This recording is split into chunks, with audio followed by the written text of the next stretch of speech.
Guys, I am Ashwini. और guys, मैं हमेशा आप लोगों के लिए एक न्यू बुक का रिव्यू लेकर के आती हूँ। तो ठीक उसी तरीके से आज भी मैं आप सबके लिए एक नई बुक का रिव्यू लेकर के आई हूँ। और इस बुक का नाम है एवरीडे आयुर्वेदा। एंड इस बुक के जो ऑथर हैं उनका नाम है डॉक्टर भास्वती भट्टाचार्य।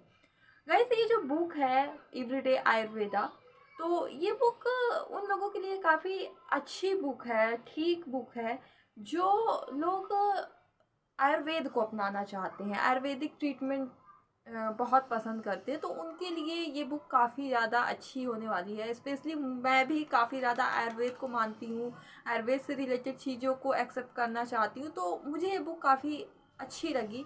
और अगर आप भी आयुर्वेद से जुड़े हुए ख़ास नुस्खों के बारे में जानना चाहते हैं, अपनी दिनचर्या को जानना चाहते हैं कि एक आयुर्वेद के अनुसार किस तरीके से दिनचर्या होना चाहिए, खान पान कैसा होना चाहिए, पूरा दिन किस तरीके से हमारा बीतना चाहिए आयुर्वेद के अकॉर्डिंग, और हमारी रात भी किस तरीके से आयुर्वेदा के अनुसार होनी चाहिए, तो वो सारी चीज़ों की डिटेल जानकारी इस बुक में दी गई है। तो गाइज़, आज हम इस बुक के कुछ खास चैप्टर्स के बारे में बात करेंगे और ये भी जानने की कोशिश करेंगे कि इन चैप्टर से हम क्या क्या चीज़ों को अपनी लाइफ में अप्लाई कर सकते हैं। तो गाइज़, चलिए शुरू करते हैं और देखते हैं कि इन चैप्टर्स में क्या कुछ खास है।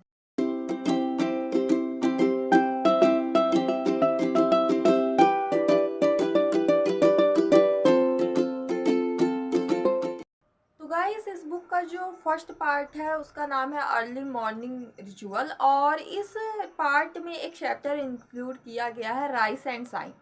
इस चैप्टर में ये बताया गया है गाइस कि सुबह उठना कितना ज़्यादा ज़रूरी है, लेकिन उससे भी महत्वपूर्ण बात ये बताई गई है इस चैप्टर में कि हमारा सुबह ब्रह्म मुहूर्त में उठना कितना ज़्यादा ज़रूरी है। सुबह ब्रह्म मुहूर्त जो है वो 4 से 6 बजे के बीच होता है। और अगर हम इस मुहूर्त में उठ करके 1 से 2 घंटा बिताते हैं तो ये हमारी हेल्थ के लिए काफ़ी अच्छा होता है। इस टाइम पर हम अपनी बॉडी और माइंड को काफ़ी ज़्यादा सजग कर सकते हैं, बिल्कुल अवेयर हो सकते हैं। और इस समय को हम यूज़ कर सकते हैं अपनी स्पिरिट को, अपने लाइफ के पर्पस को ढूंढने के लिए। तो ये समय काफ़ी ज़्यादा इम्पॉर्टेंट होता है पर्पस को भी ढूंढने में। और इस टाइम को हम यूज़ कर सकते हैं अपने मेडिटेशन के लिए, एक्सरसाइज के लिए, या फिर माइक्रो एनर्जी का यूज़ करने के लिए भी हम इस टाइम का यूज़ कर सकते हैं। इस टाइम पर हमें एकदम फ्रेश ऑक्सीजन मिलती है जो कि हमारी बॉडी के लिए, हमारी माइंड के लिए काफ़ी ज़्यादा अच्छी होती है, जिससे हमारी बॉडी पूरे दिन अच्छे तरीके से वर्क कर पाती है। और इस टाइम का यूज़ ऑब्जर्वेशन के लिए काफ़ी अच्छा माना जाता है। ऑब्जर्वेशन हम अपनी माइंड का कर सकते हैं, बॉडी का कर सकते हैं, किसी भी तरीके की अगर हेल्थ रिलेटेड प्रॉब्लम भी होती है तो अगर हम डेली रूटीन बना लेते हैं इस टाइम पर उठने का ब्रह्म मुहूर्त में, तो हमारी वो हेल्थ की प्रॉब्लम भी धीरे धीरे हील होने लग जाती है। आयुर्वेदा में इस ऑब्जर्वेशन को उपासय कहा जाता है। तो गाइस, इस बुक का एक और ख़ास चैप्टर है जिसका नाम है washing the face and its orifices. Guys, इस चैप्टर में ये बताया गया है कि किस तरीके से आयुर्वेदा ने हमें क्या क्या चीज़ें दी हुई है जिसका उपयोग हम अपनी स्किन की केयर करने में कर सकते हैं। जैसे कि मार्केट में करोड़ों प्रोडक्ट उपलब्ध हैं हमें हमारी स्किन को अच्छा बनाने के लिए, लेकिन ये जितने भी प्रोडक्ट हैं वो हमसे करोड़ों कमाते हैं, लेकिन हमारी स्किन को कहीं ना कहीं नुकसान पहुंचाते हैं। लेकिन अगर हम इस बुक को पढ़ते हैं तो इस बुक में काफ़ी अच्छे अच्छे होम रेमेडी दिए हुए हैं जो कि हमारी स्किन के लिए काफ़ी ज़्यादा अच्छे हैं। जैसे कि अगर हमें अपने फेस को धुलना है तो हमें हमेशा ठंडे पानी से ही धुलना चाहिए अपने फेस को। और हमें अपने फेस की जो भी पिंपल्स हैं उनको दूर करने के लिए टर्मेरिक मीन्स हल्दी और दही और नींबू का यूज़ करना चाहिए। इसमें एक रेमेडी बना करके बताई गई है, मतलब उसको किस तरीके से हम यूज़ कर सकते हैं। इसके साथ ही ये भी बताया गया है इस बुक में कि आयुर्वेद ने हमें काफ़ी सारे नेचुरल प्रोडक्ट्स ऑलरेडी दिए हुए हैं जिसके लिए हमें मार्केट में पैसे खर्च करने की ज़रूरत नहीं है। जैसे कि घृत कुमारी, सैंडलवुड और ये हमारे नींबू, खीरा, धनिया और गुलाब जल, ये सारी चीज़ें दी हुई है। ये भी बताया गया है कि जिस तरीके से गर्मी में हमें सैंडलवुड सौंफ का यूज़ करना चाहिए, उसी तरीके से ठंड में हमें ऑलिव ऑयल सौंफ का यूज़ करना चाहिए।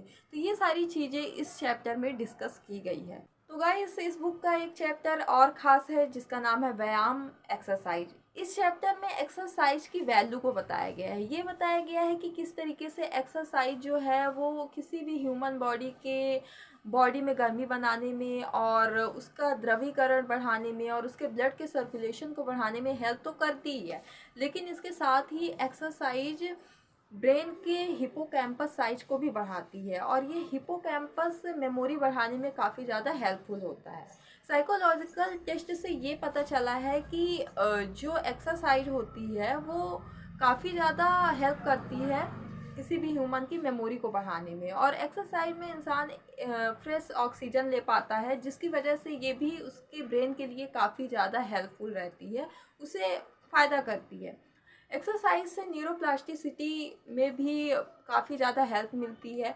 ये ब्रेन में नए सेल्स बनाने में मदद करता है, जिससे ब्रेन जो है वो और अच्छे तरीके से फंक्शन कर पाता है, जैसी हर इंसान की बॉडी की ज़रूरत रहती है। तो एक्सरसाइज करना भी आयुर्वेदा के अनुसार काफ़ी ज़्यादा ज़रूरी माना गया है। तो गाइज, जो एवरीडे आयुर्वेदा बुक है इसमें हर चीज़ को कवर करके बताया गया है। तो इस बुक में एक और ख़ास चैप्टर को इंक्लूड किया गया है जिसका नाम है ट्रैवलिंग, और ये ट्रैवलिंग के बारे में बताते हुए इस चैप्टर में सतमें कॉन्सेप्ट को समझाने की कोशिश की गई है। सतमें कॉन्सेप्ट एक ऐसा कॉन्सेप्ट है जिसमें इंसान के रहन सहन स्वभाव के बारे में बात की गई है कि वो कैसा खाता है, पीता है, सोचता है, वो किस तरीके के इन्वायरमेंट में रहता है, जलवायु भी इसमें मैटर करती है और उसका स्वभाव भी करता है।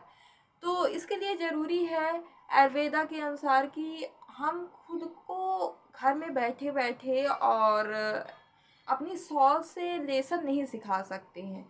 हमें अगर खुद को लेसन सिखाना है तो हमें खुद को आउटर वर्ल्ड में निकालना होगा, और अगर हम आउटर वर्ल्ड में जाते हैं तो हम वहाँ पर नए नए तरह के लोगों से मिलते हैं, नए नए कल्चर के लोगों से मिलते हैं, जिससे हमारा ब्रेन जो है वो काफ़ी ज़्यादा कुछ नया सीख पाता है, नए लोगों से जुड़ पाता है।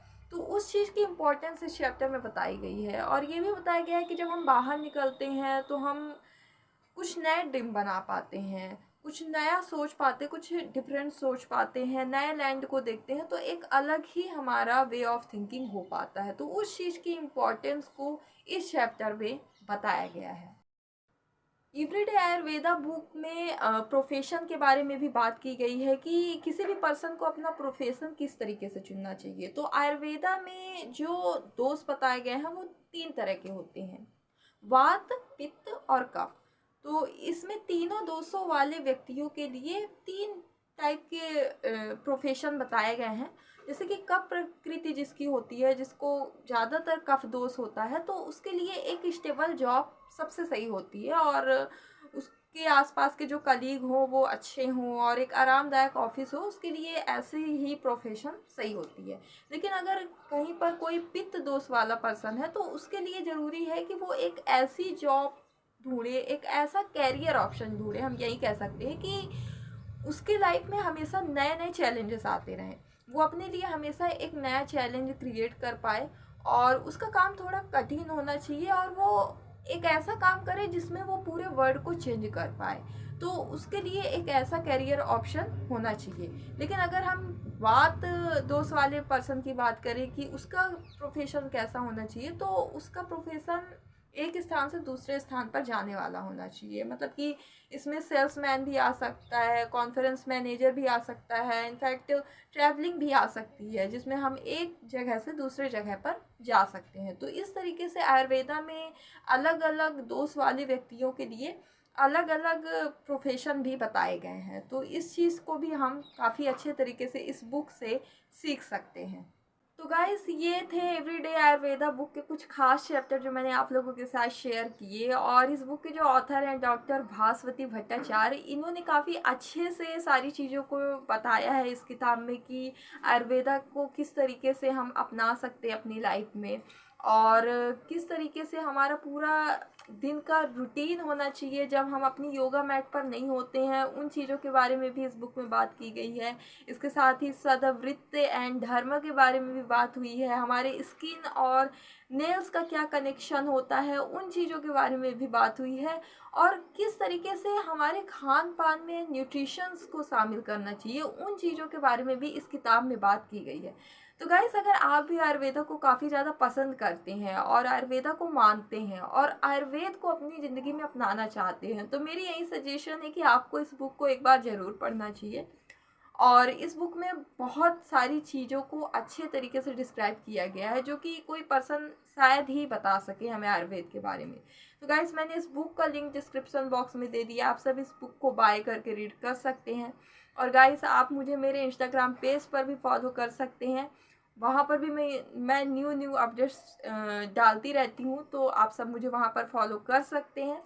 और इसी के साथ गाइस, मैं अभी के लिए आप सभी से अलविदा ले रही हूँ। मैं जल्दी आप लोगों के लिए एक नई बुक का रिव्यू लेकर के आऊँगी।